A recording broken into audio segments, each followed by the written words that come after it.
The fluorescent lights of the Blackstone Industries parking garage cast harsh shadows as Victoria Blackstone stepped from her armored sedan. At 34, she commanded a tech empire worth $12 billion. But trust was a luxury she couldn't afford.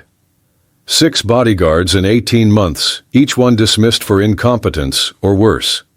The latest candidate stood waiting beside a concrete pillar, his posture relaxed but alert. Marcus Chen looked ordinary enough in his dark suit, average height with graying temples that suggested experience. What Victoria couldn't see were the calluses on his hands from years of weapons training, or the way his eyes automatically catalogued every exit and potential threat in the garage. "Mr. Chen," Victoria said, her voice carrying the crisp authority that had intimidated senators and CEOs alike. "Before we discuss terms, I have one requirement." She gestured toward a corner of the garage where exercise mats had been arranged. "Beat me in hand-to-hand combat, and I'll trust you to protect me. Lose, and you're dismissed." Marcus studied her carefully, noting the designer suit that couldn't hide her athletic build, the confident stance of someone who'd clearly had training. Most wealthy clients wanted to feel powerful by defeating their protection. He'd thrown fights before to stroke egos, but something in Victoria's eyes suggested this wasn't about ego. This was about proving capability. "Ma'am, I don't think that's advisable," Marcus replied quietly. "There are liability concerns, and I'd prefer not to risk injuring you." Victoria's laugh held no humor. "Mr. Chen, the last bodyguard tried to sell information about my daughter to tabloids. The one before that was photographing my security codes. I need to know you can handle yourself before I trust you with my life." She began removing her jacket. "Unless you're not up for the challenge." What Victoria didn't know was that Marcus Chen had spent 15 years as a Navy SEAL, the last 5 as a team commander in operations that would never appear in official records. He'd retired not from injury or burnout, but because 8-year-old Sophie needed her father more than the Navy needed another decorated warrior. The transition from eliminating high-value targets to protecting corporate executives should have felt like a step down, but Marcus had learned that the most important missions were often the smallest ones. "If you insist," Marcus said, loosening his tie, "but I won't be responsible for any injuries." Victoria smiled, the expression sharp and predatory. "Neither will I." They faced each other on the mats, the concrete garage suddenly feeling like an arena. Victoria moved first, a quick jab followed by a low kick that spoke of serious martial arts training. Marcus deflected easily, his movements economical and precise. She was good, better than he'd expected, but there was a difference between expensive training and experience earned in life-or-death situations. For 30 seconds, they danced around each other, Victoria pressing attacks that Marcus countered without striking back. She was testing him, he realized, probing for weaknesses while displaying her own skills. When she attempted a takedown that would have worked on most opponents, Marcus finally acted. In one fluid motion, he redirected her momentum, swept her legs, and had her pinned to the mat so gently she barely felt the impact. Victoria found herself staring up at a man whose calm expression hadn't changed, despite having just demonstrated that he could have ended the fight at any moment. His hands, which had controlled her movements with surgical precision, were steady as he helped her to her feet. "How?" she asked, genuinely puzzled. Her trainers had assured her she was formidable. 15 years Navy SEALs, Marcus said simply. Last 5 as a team commander. "Ma'am, with respect, there's a difference between knowing how to fight and having fought." Something shifted in Victoria's demeanor. The predatory confidence was replaced by curiosity and, surprisingly, relief. "Why didn't you lead with that?" "Because most clients are intimidated by military backgrounds. They want protection that doesn't remind them they need protecting." Marcus straightened his tie. "But you're not most clients, are you?" Victoria studied him with new interest. His calm during their fight hadn't been arrogance or condescension. It had been the confidence of someone who knew exactly what he was capable of. "No," she admitted. "I'm not." She paused. "You have a daughter." The statement wasn't a question, and Marcus wondered how she'd learned that information so quickly. Sophie. She's 8. That's why you left the military. That's why I made a lot of decisions. Marcus's voice carried a warmth that hadn't been there moments before. Including taking this job, she needs stability, and I need work that lets me be home for dinner. Victoria felt an unexpected kinship with this quiet man who'd just proven he could protect her while speaking about his daughter with obvious devotion. Her own childhood had been marked by absent parents and bodyguards, who'd been more interested in her father's money than her safety. The job comes with irregular hours, travel, and significant risk. You understand that. I understand that you built a $12 billion company by the time you were 34, which means you've made enemies, Marcus replied. I also understand that you have a 9-year-old daughter who's been targeted by kidnappers twice in the past year. Victoria's composure cracked slightly. The attempts on Emma's safety were the reason she'd become so particular about security, so demanding of the people she trusted with their lives. How do you know about Emma? Because I don't take jobs without understanding what I'm protecting and why. Marcus's tone remained gentle but firm. Your daughter is the most likely target for anyone wanting to control you. That makes her my priority. For the first time in months, Victoria felt something approaching relief. This man understood the stakes without needing explanation. When can you start? I started the moment you offered me the job, Marcus replied. I've been watching this garage for 20 minutes, cataloged every potential sniper position, and identified 3 possible escape routes. He gestured almost imperceptibly toward the shadows. There's also a photographer in the stairwell who's been taking pictures since you arrived. Victoria spun toward the stairwell, anger flashing across her face. Security is supposed to sweep this area. They did. He arrived after. Marcus was already moving, his casual stride covering ground with deceptive speed. Stay behind the car. Victoria watched in fascination as her new bodyguard approached the stairwell with the fluid grace of someone who'd done this countless times before. There was no drama, no shouting. Marcus simply appeared beside the hidden photographer, spoke quietly for perhaps 10 seconds, and the man emerged, looking pale and defeated. His editor will receive a call from your legal team tomorrow, Marcus said, returning to Victoria's side. The photos will be deleted, and he'll find other subjects to pursue. How did you convince him so quickly? Marcus's slight smile suggested there were methods he didn't discuss with clients. Sometimes, the threat of consequences is more effective than the consequences themselves. As they walked toward the elevator, Victoria found herself reassessing everything she thought she knew about personal protection. Her previous bodyguards had been reactive, responding to threats after they materialized. Marcus appeared to be proactive, identifying and neutralizing problems before they became dangerous. Your daughter, Victoria said as they rode up to her office. How does she feel about your work? She knows I help keep people safe, Marcus replied. She doesn't know the details, and I intend to keep it that way. But she understands why you can't always be home. Something vulnerable flickered across Marcus's face. Sophie lost her mother when she was 3. She understands that sometimes the people we love have to do difficult things to take care of us. Victoria felt her throat tighten unexpectedly. Her own daughter had grown up with absent parents, but at least Emma had never experienced the devastating loss that Marcus and Sophie had endured. I'm sorry for your loss. Thank you. Marcus's acceptance of sympathy was as graceful as everything else about him. It's why I take this work seriously. Every parent deserves to come home to their children. The elevator opened onto the executive floor of Blackstone Industries, where floor-to-ceiling windows offered panoramic views of the city. Victoria's office occupied the corner, a space that projected power through its minimalist design and expensive artwork. Marcus immediately began his assessment, noting sightlines and potential vulnerabilities with the same methodical attention he'd once applied to hostile territories. The windows are bulletproof, Victoria offered, watching him work. Good start, Marcus replied, examining the locks on a side door. What about the ventilation system? Service elevators? Emergency exits? Victoria realized she'd never considered most of these questions. Her previous bodyguards had focused on looking intimidating rather than thinking strategically. I assume building security handles those details. Building security thinks about the building, Marcus corrected gently. I think about you.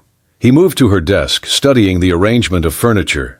We'll need to adjust your seating position, too exposed to long-range threats from the adjacent buildings. You want to rearrange my office. I want to keep you alive, Marcus said simply. Everything else is negotiable.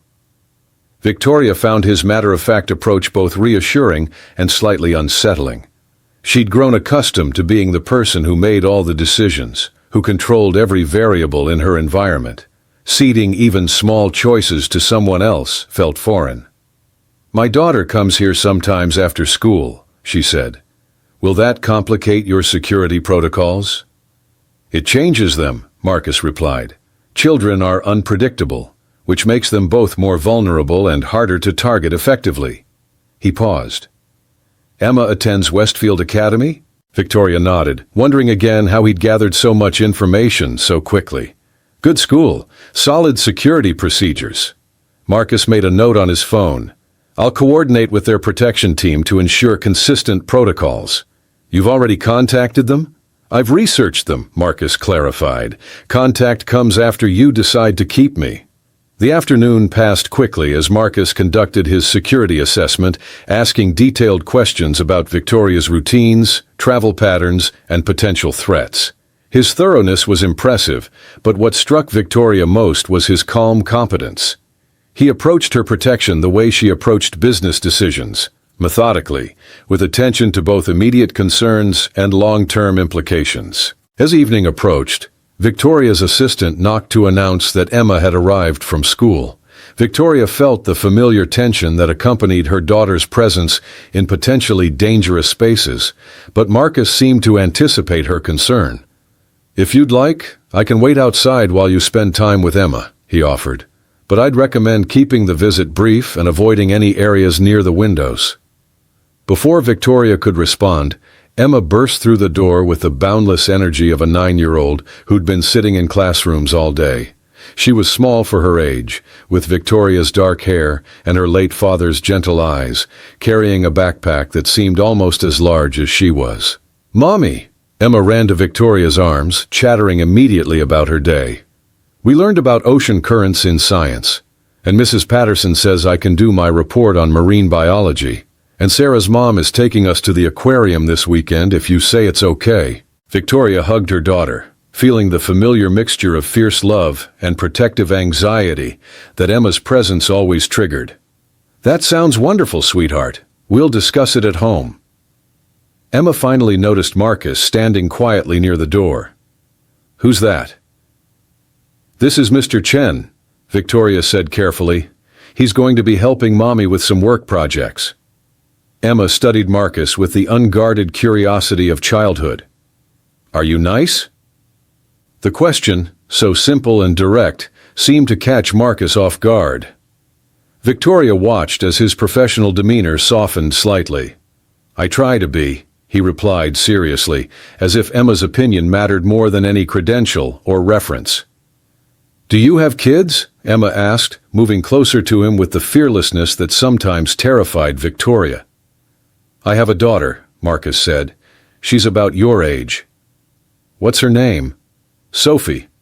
That's a pretty name. Does she like science? Marcus smiled, the expression transforming his face completely. She likes building things. Last weekend we constructed a robot out of recycled materials. Emma's eyes widened with excitement.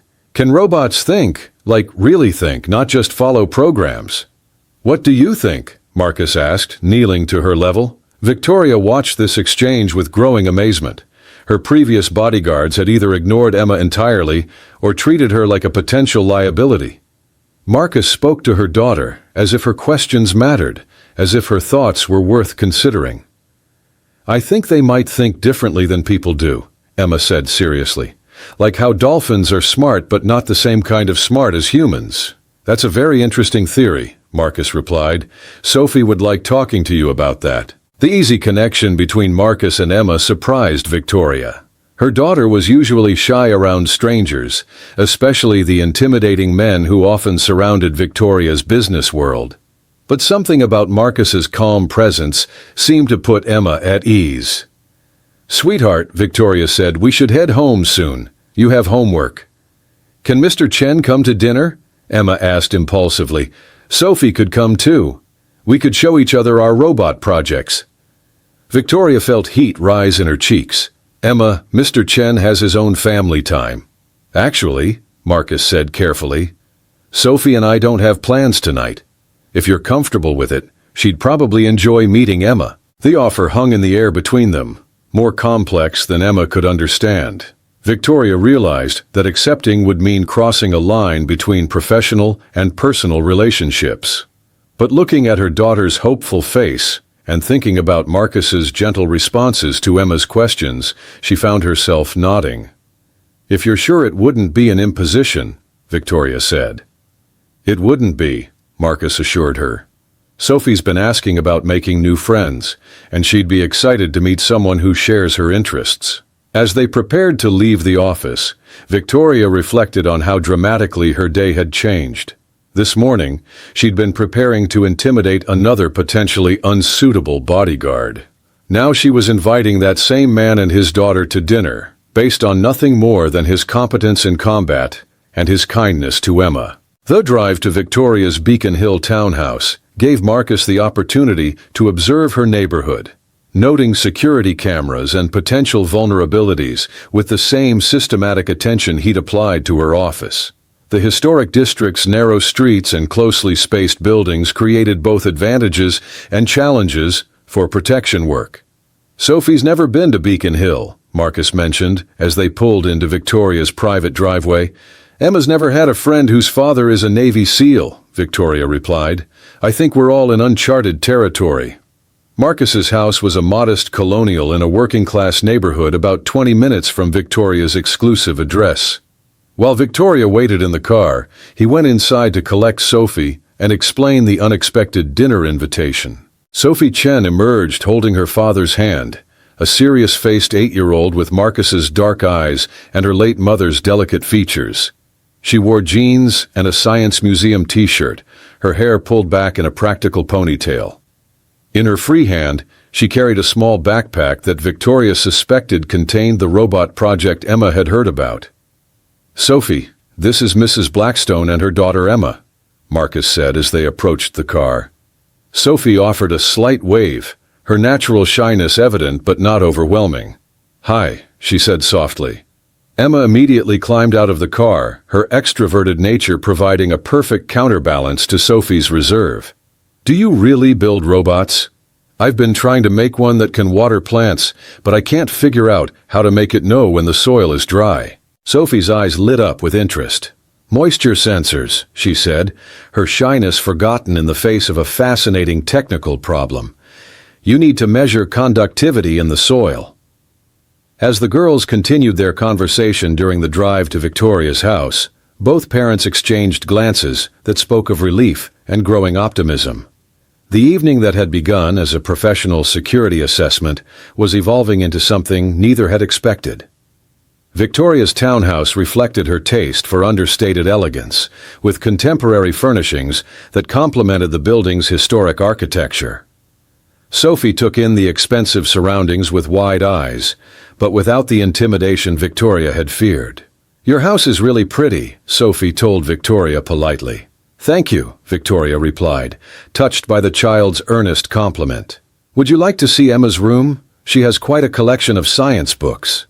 The girls disappeared upstairs, their excited chatter echoing through the house as Emma showed off her space. Victoria and Marcus found themselves alone in the kitchen, the domestic setting creating an intimacy that felt both natural and slightly dangerous. She's lovely, Victoria said, beginning to prepare dinner with movements that spoke of rare practice in her own kitchen. So is Emma, Marcus replied, instinctively beginning to help despite being a guest. She's curious about everything, that's a gift. Sometimes I worry it's a liability, Victoria admitted, allowing a vulnerability she rarely showed. Curious children ask questions, and questions can be dangerous in my world. Marcus considered this while chopping vegetables with the precise efficiency that marked everything he did. Sophie used to ask a lot of questions about her mother's death. I learned that honest answers, appropriate for her age, were better than mystery or evasion. How do you balance protection with normal childhood experiences? Carefully, Marcus said with a slight smile, and with the understanding that perfect safety isn't possible. The goal is reasonable precautions and teaching her to be aware without being afraid. Victoria found herself studying his profile as he worked, noting the calm confidence that seemed to be his default state. You're not what I expected when I decided to test a bodyguard in combat today. What did you expect? Someone harder, more intimidating. Victoria paused. Someone who would see Emma as a complication rather than a person. Children are never complications, Marcus said firmly. They're the reason we do everything else. The simple statement carried such conviction that Victoria felt something tight in her chest loosen slightly. How long had it been since she'd met someone who understood that fundamental truth? Upstairs, the girls had discovered a shared passion for engineering challenges. Emma's room had been transformed into a workspace where Sophie's carefully constructed robot shared space with Emma's half-finished plant-watering device. Their collaboration was immediate and intense, with Emma's creativity complementing Sophie's technical precision. We could use your moisture sensor idea with my automatic timer, Emma was saying, bent over their combined projects. Then it would only water when the plants actually need it. And we could add a light sensor too, Sophie added, warming to the collaboration. Plants don't want water when it's dark. Their excited voices carried downstairs, where Victoria and Marcus continued preparing dinner while unconsciously falling into the rhythm of domestic partnership. The ease with which they worked together surprised Victoria, who was accustomed to relationships that required constant negotiation and careful boundary management. Sophie seems very mature for 8, Victoria observed. Loss does that to children, Marcus replied quietly. She's had to understand difficult concepts earlier than most kids.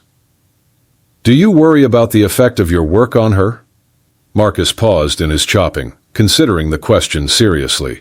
Every day, but I also know that providing for her security, emotional and financial, sometimes requires risk.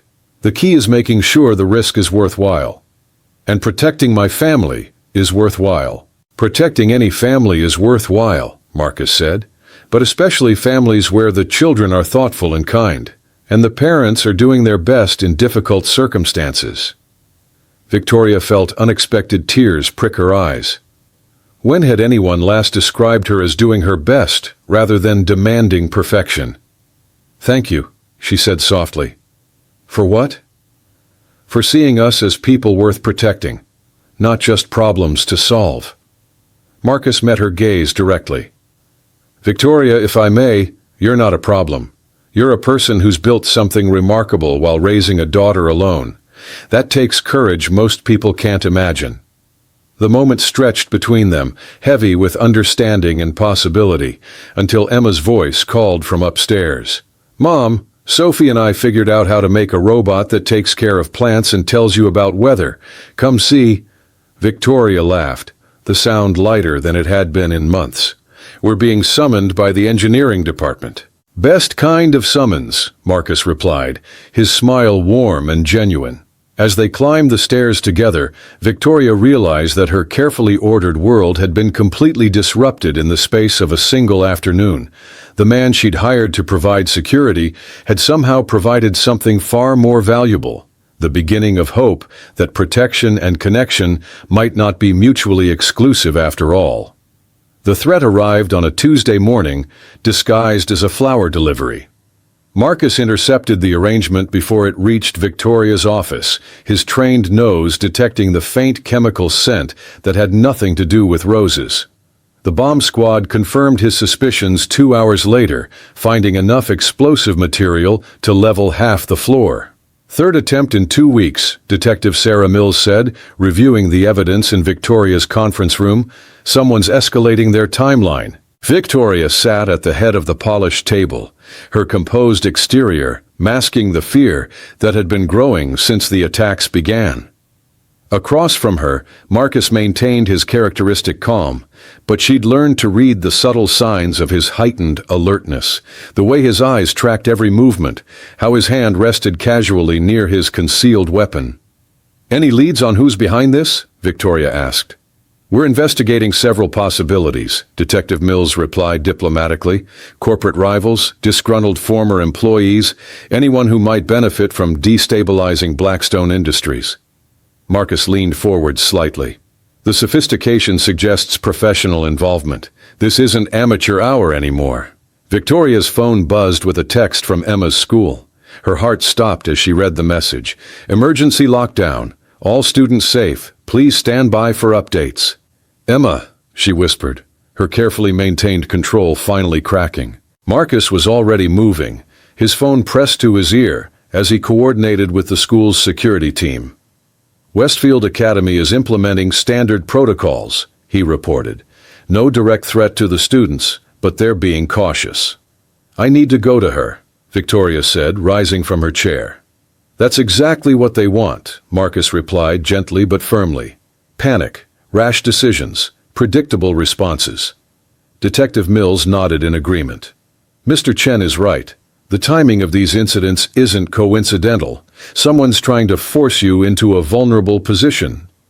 Victoria sank back into her chair, the weight of helplessness crushing her chest. "So I just sit here while my daughter is locked down at school?"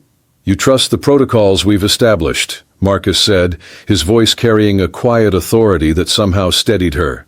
"And you let me coordinate her protection while you handle what you do best, which is running a company that employs thousands of people who are depending on you to keep it together." The next 2 hours tested every ounce of Victoria's self-control. She forced herself to attend scheduled meetings while Marcus worked behind the scenes, coordinating with law enforcement and school security. When Emma was finally released, Marcus personally escorted her to the secure facility where Victoria waited. "Mommy!" Emma ran into Victoria's arms, seemingly unaffected by the morning's drama. "We got to practice our emergency procedures, and Mrs. Patterson said I was the calmest student in the class." Victoria hugged her daughter tightly, breathing in the familiar scent of her shampoo and finding comfort in Emma's solid warmth. "Were you scared, sweetheart?" "A little," Emma admitted. "But then I remembered what Sophie's dad taught us about staying calm in difficult situations." Victoria looked over Emma's head at Marcus, who was quietly reviewing security reports. When had he taught the girls about emergency procedures?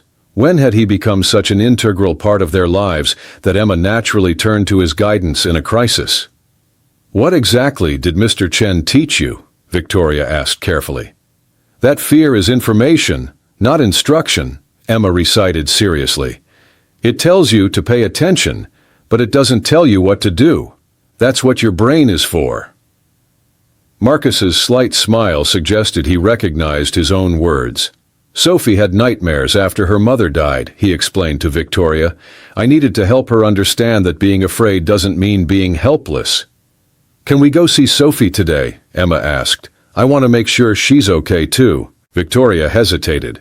The girls had become inseparable over the past month, spending afternoons working on increasingly elaborate engineering projects. But today's events had reminded her how dangerous her world could be for everyone in it.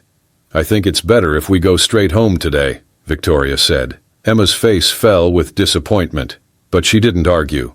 At 9, she'd learned to accept the restrictions that came with being Victoria Blackstone's daughter, even when she didn't understand them. Marcus observed this exchange with growing concern. Over the weeks since he'd started protecting Victoria's family, he'd watched Emma adapt to increasingly strict security measures with a maturity that was both impressive and heartbreaking. No child should have to live with constant awareness of potential danger. That evening, after Emma was asleep, Victoria and Marcus sat in her living room reviewing security protocols. The domestic setting had become familiar over the past month.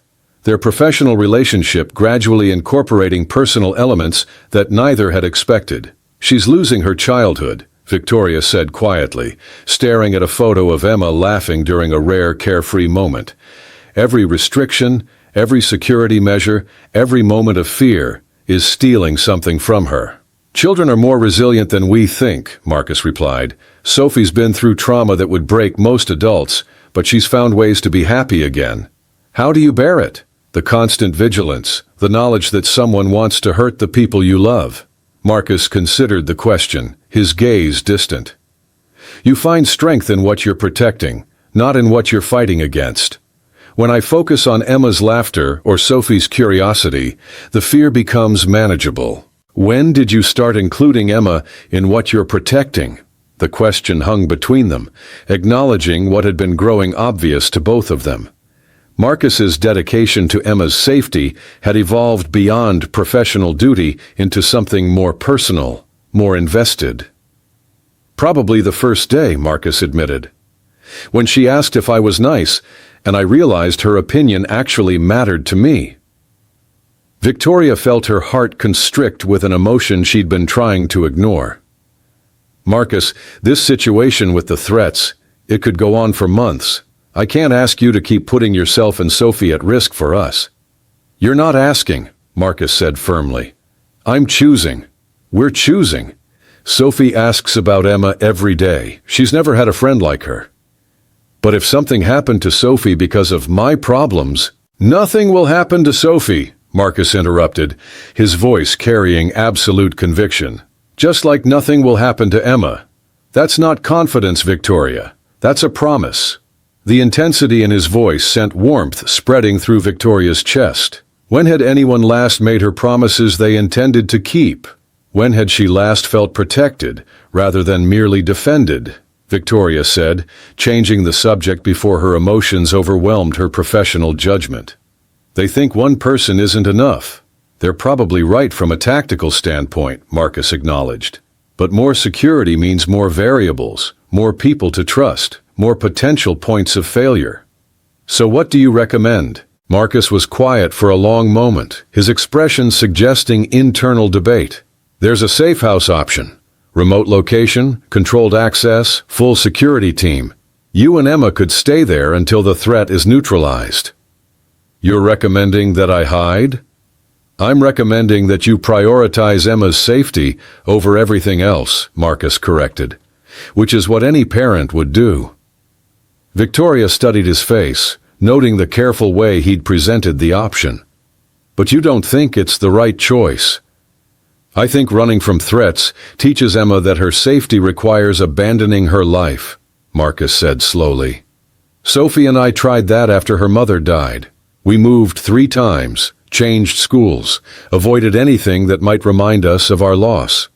"What happened?" "Sophie stopped trusting that anywhere could be safe. She developed anxiety about forming connections because she'd learned that good things could be taken away without warning." Marcus met Victoria's eyes directly. "It took 2 years and a lot of therapy to undo that damage." Victoria felt a chill of recognition. Hadn't she been teaching Emma similar lessons? That safety required isolation, that trust was dangerous, that the world was fundamentally hostile to people like them? "So, what's the alternative?" "We stay, we adapt, we teach both girls that challenges can be faced rather than fled from." Marcus paused. "And we trust the people who've proven they're trustworthy." "Meaning you." "Meaning each other," Marcus corrected. "I can't protect your family alone, Victoria. I need you to trust my judgment even when it conflicts with your instincts." "My instincts have kept us alive this long." "Your instincts have kept you isolated," Marcus said gently. "There's a difference." The observation stung because it carried truth. Victoria wasn't ready to examine. Her safety protocols had indeed kept physical threats at bay, but they'd also prevented the kind of connections that made life worth protecting.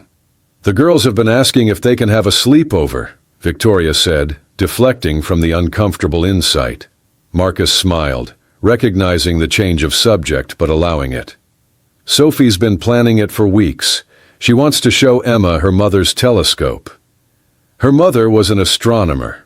Amateur, but passionate. Sarah used to say that looking at stars reminded her how small our problems really were. Marcus's voice carried the warm sadness that always accompanied mentions of his late wife.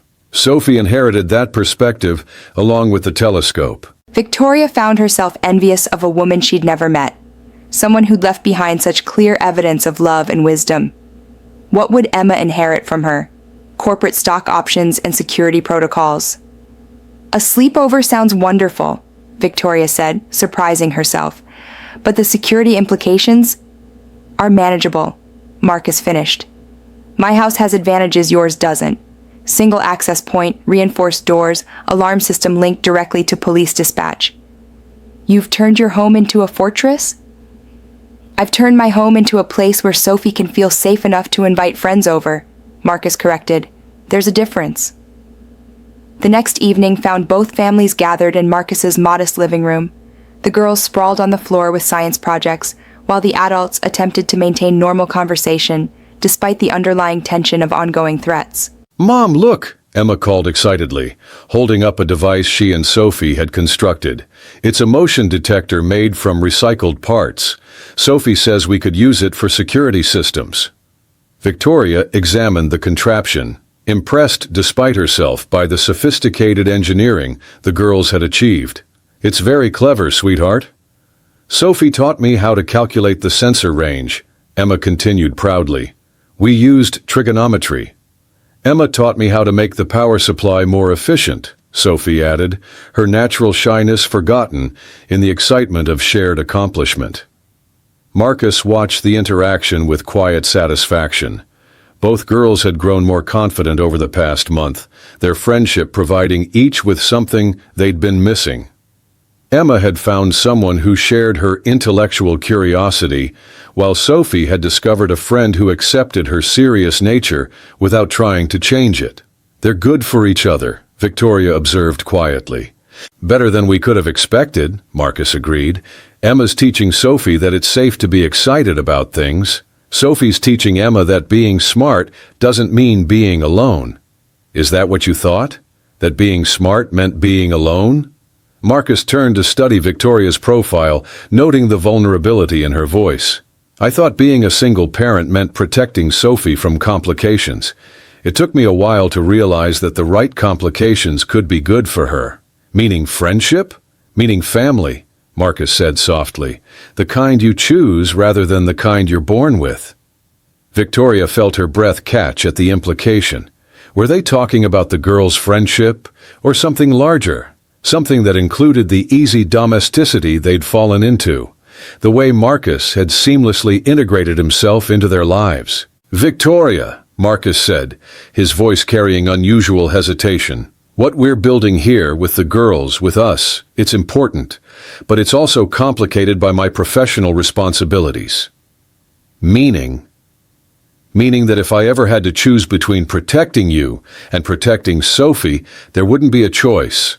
Sophie comes first, always. The honesty of the statement hit Victoria like a physical blow. Not because it hurt, but because it reminded her of what real love looked like. Marcus's unwavering devotion to his daughter was exactly what she'd been seeking in her own relationship with Emma. Complete, protective, uncompromising love. "I would never ask you to choose," Victoria said quietly. "You might not have to ask," Marcus replied. "The people threatening you, they're getting more desperate. That makes them more dangerous and less predictable." Before Victoria could respond, both their phones buzzed simultaneously with emergency alerts. Marcus answered his, while Victoria read the text from her head of security. Her face paled as she processed the information. "They found the person behind the threats," she announced. "It's Richard Thornton." Marcus ended his call, his expression grim. "My contact at the FBI confirms. Thornton's been funding the attacks through shell companies. They're moving to arrest him tonight." Victoria felt the world tilt around her. Richard Thornton wasn't just a business rival. He was Emma's grandfather, her late husband's father, someone she'd trusted with access to her daughter, despite their strained relationship. "Emma's with him," Victoria whispered, her composure finally cracking completely. "She's at his house for dinner. I dropped her off 3 hours ago." Marcus was already moving, his phone pressed to his ear as he coordinated with law enforcement. "FBI is en route to Thornton's house," he reported, "but they're moving carefully because of Emma's presence." "I have to go to her," Victoria said, rising unsteadily. "We'll go together," Marcus replied firmly. "Sophie, you're going to stay with Mrs. Rodriguez next door. Emergency protocol." Sophie nodded seriously, her young face reflecting understanding of the gravity without panic. She'd been prepared for this possibility, had practiced the procedures until they were automatic. "Is Emma in danger?" Sophie asked quietly. "Emma is going to be fine," Marcus assured her, kneeling to her level. "That's a promise." As they drove through the night toward Richard Thornton's estate, Victoria struggled with the betrayal and fear churning in her chest. "He's been part of Emma's life since she was born," she said. "Why would he want to hurt us?" "Money," Marcus replied grimly. "Thornton's been hemorrhaging cash for years, failed investments, gambling debts, poor business decisions. If something happened to you, Emma would inherit everything, and as her guardian, he'd control the Blackstone fortune. So he's been trying to kill me to get custody of my daughter. He's been trying to make you desperate enough to accept his protection," Marcus corrected. "The attempts on your life were designed to fail, to make you feel vulnerable and isolated. Then he could position himself as the safe choice for Emma's custody." Victoria felt sick as the implications sank in. "I've been putting Emma directly into the hands of the person trying to destroy us." "You've been trusting family," Marcus said gently. "That's what normal people do." The FBI had already surrounded Thornton's mansion by the time they arrived, but the operation was proceeding cautiously because of Emma's presence inside. Victoria stood behind the command vehicle, watching her father-in-law's house through binoculars, while Marcus coordinated with the tactical team. "Kitchen window, second floor," the sniper reported through the radio.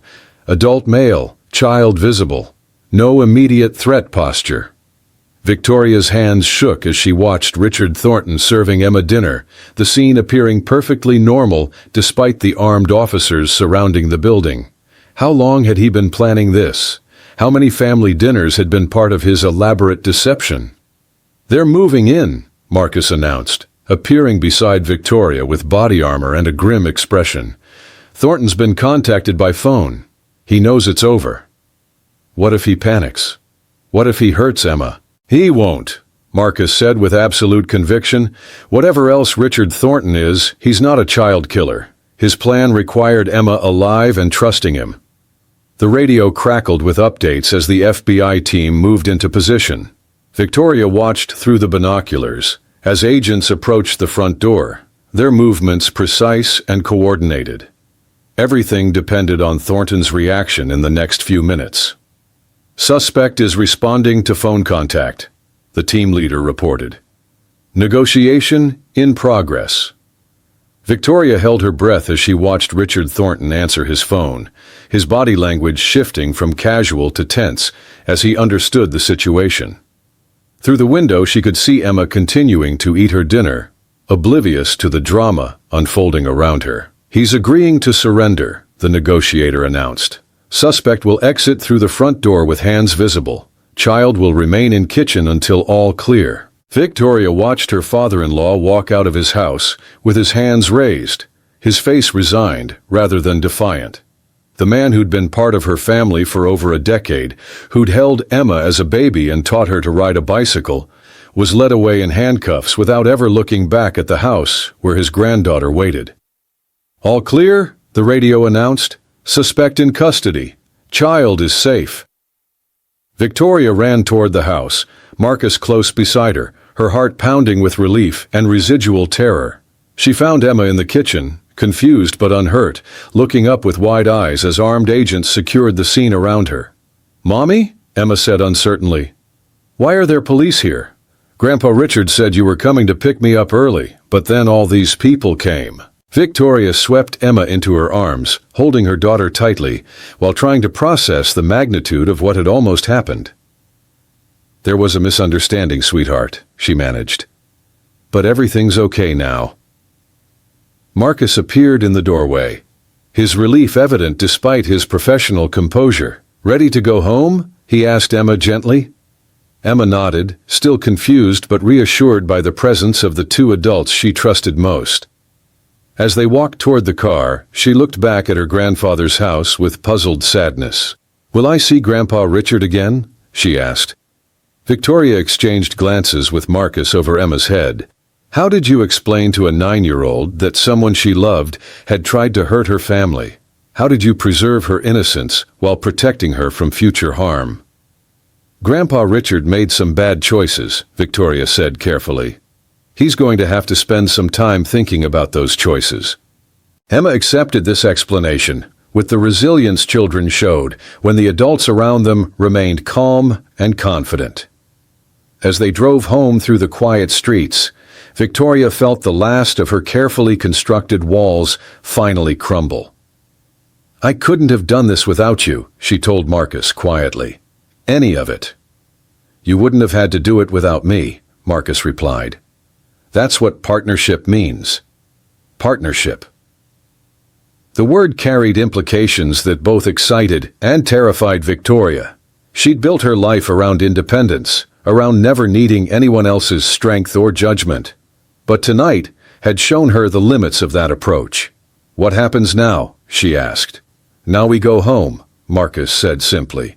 "We tuck Emma into bed, we check on Sophie, and we start figuring out what normal looks like." Normal? The kind of life where threats are external instead of internal, Marcus explained. Where the people who love you actually love you, and trust doesn't require constant verification. As they pulled into Victoria's driveway, Emma already asleep in the back seat, Victoria realized that everything had changed.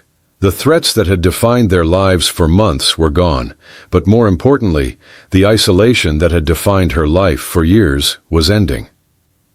"Marcus," she said as he carried Emma toward the house, "when you talked about family earlier, the kind you choose rather than the kind you're born with, did you mean us?" Marcus paused at her front door, Emma's sleeping form secure in his arms. "I meant exactly us," he said softly. "If you want that too." Victoria unlocked the door and led them inside, toward a future that suddenly seemed filled with possibility, rather than just protection. Tomorrow would bring new challenges, but tonight there was safety and trust, and the beginning of something that felt like home. 6 months after Richard Thornton's arrest, Victoria stood in the kitchen of Marcus's house, watching him teach both girls how to make his grandmother's dumpling recipe. Emma and Sophie worked side by side, their friendship having deepened into sisterhood, while Marcus guided their efforts with patient humor. "The secret is in the pleating," Marcus explained, demonstrating the precise folds. "Too loose and they'll fall apart. Too tight and they won't cook evenly." "Like engineering tolerances," Sophie observed seriously. "Everything has to be exactly right for the system to work." Emma attempted her own dumpling, tongue poking out in concentration. "Mine looks lumpy," she announced with characteristic honesty. "Lumpy can still be delicious," Victoria offered from the counter, mostly just enjoying the domestic chaos. "Mom's dumplings look perfect," Emma said proudly, "but Dad's taste better." The casual reference to Marcus as Dad created a moment none of them acknowledged directly. The girls had begun using the titles naturally, and neither Victoria nor Marcus had corrected them. Some truths were too important to interrupt. As they gathered around the small dining table, Victoria marveled at how seamlessly their lives had intertwined. Marcus had officially moved in 3 weeks ago, though he'd been staying over most nights for months. The transition from bodyguard to partner to family had been so gradual that Victoria could hardly pinpoint when one role had ended and another begun. After dinner, while the girls worked on homework, Victoria and Marcus cleaned up together with the practiced efficiency of a longtime couple. The ease of their partnership still surprised Victoria sometimes. She'd been alone for so long that sharing space and decisions had felt foreign initially. "The Thornton trial starts next week," Victoria mentioned, drying a plate with perhaps more attention than necessary. Marcus nodded, having expected this conversation. "How are you feeling about testifying?" Nervous, angry, sad for Emma that her grandfather's actions took away that relationship forever. Victoria paused, and grateful, because if none of it had happened, you wouldn't be here. We wouldn't be here. Marcus set down the dish he'd been washing and turned to face her fully. "Victoria, do you ever wonder what would have happened if we'd met under different circumstances?" The question had occurred to Victoria many times. Would their paths have crossed in normal life? Would a tech CEO and a former Navy SEAL have found common ground without the crisis that had thrown them together? "I think we would have found each other eventually," she said, surprising herself with the certainty in her voice. "Maybe not as quickly, but the girls would have connected somehow, and through them, we would have too." Marcus smiled, the expression warm and content. "Meant to be?" "Meant to be," Victoria agreed, then paused. "Speaking of meant to be, I got a call from the foundation board today. They approved the proposal. The Sarah Chen Memorial Scholarship for children of military families pursuing STEM education. Marcus's breath caught. They'd discussed the scholarship fund privately, but hearing it announced with his late wife's name made the reality suddenly overwhelming. "Victoria, you didn't have to do that." "I wanted to," she corrected firmly. "Sarah gave you the strength and values that made you the man who saved my family. Her legacy deserves recognition." "Thank you," Marcus said softly, his voice thick with emotion. She would have loved knowing her name was connected to helping other military families. "Dad!" "Mom!" ! Emma's voice called from the living room. "Come see what we built." They found the girls surrounded by an elaborate contraption made from robotics kits and household items. The device appeared to be some sort of automated system for sorting and organizing small objects. "It's a homework helper," Sophie explained proudly. "You put your pencils and erasers in here, and it sorts them by size and puts them in the right compartments. And it can count how many of each thing you have," Emma added, demonstrating the function. Victoria examined their creation with genuine amazement. The engineering was sophisticated, the programming elegant. "This is incredible, girls. How long have you been working on it?" 3 weeks, they answered in unison, then dissolved into giggles. "We want to enter it in the state science fair," Sophie said hopefully. Marcus and Victoria exchanged glances, recognizing the significance. 6 months ago, Victoria would have automatically refused out of security concerns. Now those concerns felt manageable rather than paralyzing. "I think it's a wonderful idea," Victoria said, watching both girls' faces light up with excitement. Later that evening, after the girls were asleep, Victoria and Marcus sat on the back porch, sharing a bottle of wine and enjoying the rare quiet. "I've been thinking about the future," Victoria said. "Good future or concerning future?" Marcus asked. "Good future. Definitely good future."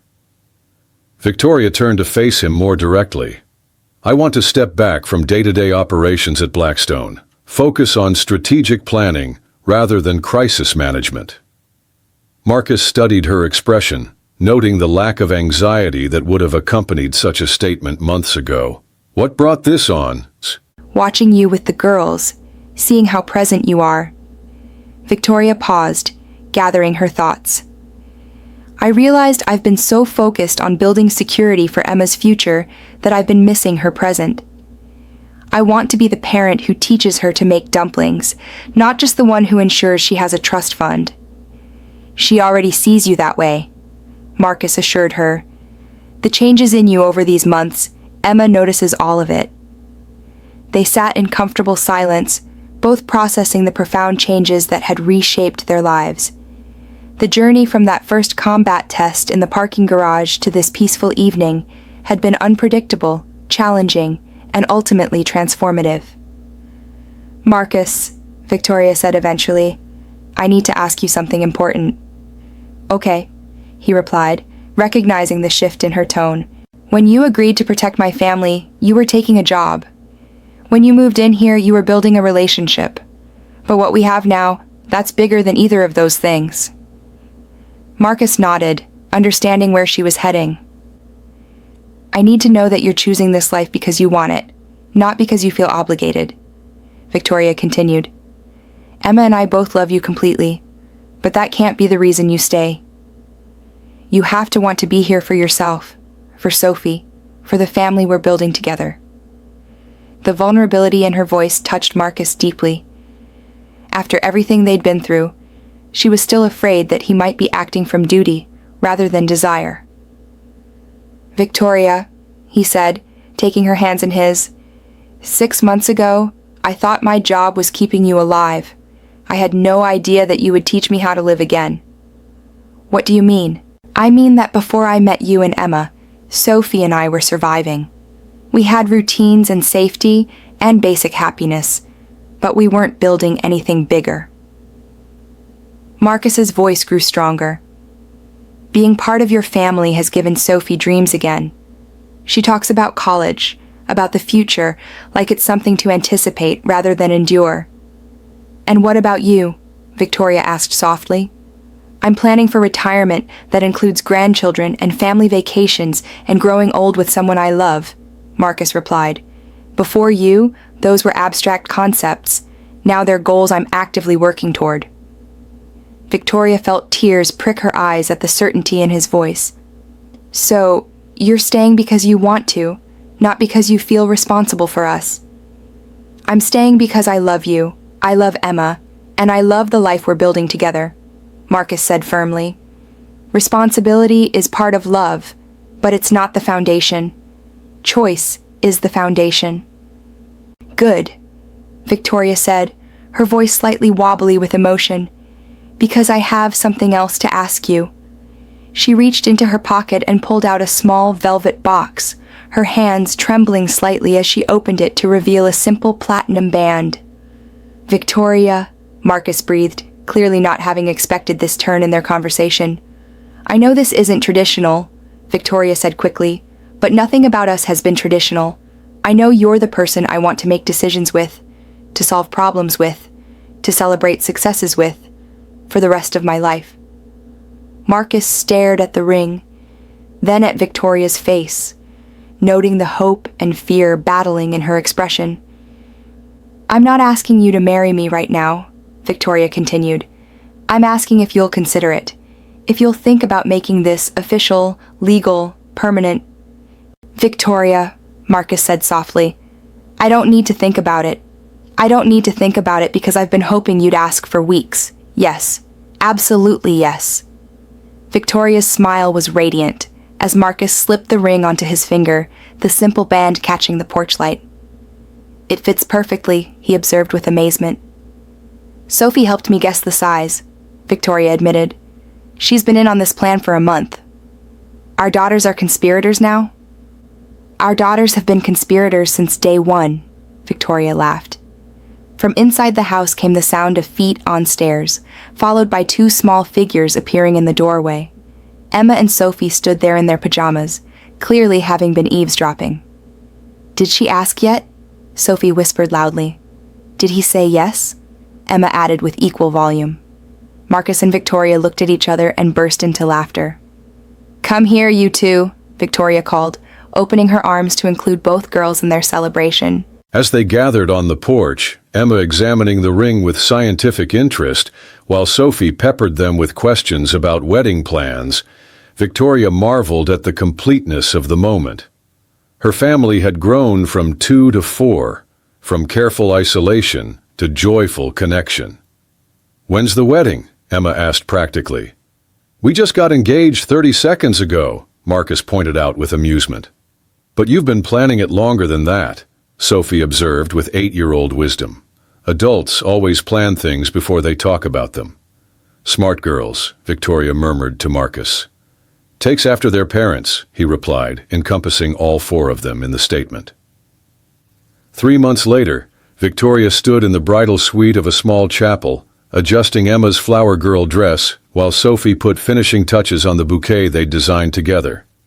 The wedding was intimate, with the girls serving as dual maids of honor despite their young ages. The ceremony itself was simple but meaningful, with vows they'd written together that acknowledged their journey from professional relationship to family. When Marcus slipped the wedding ring onto Victoria's finger, his hands were steady despite the emotion in his eyes. "I promise to protect your heart the same way I protect your life," he said quietly. "With everything I have, for as long as I have it to give. I promise to trust your strength while sharing my own," Victoria replied, "and to choose love over fear always." The kiss that sealed their marriage was witnessed by their daughters, who cheered with uninhibited joy before launching themselves at their newly official parents for a group hug that lasted several minutes.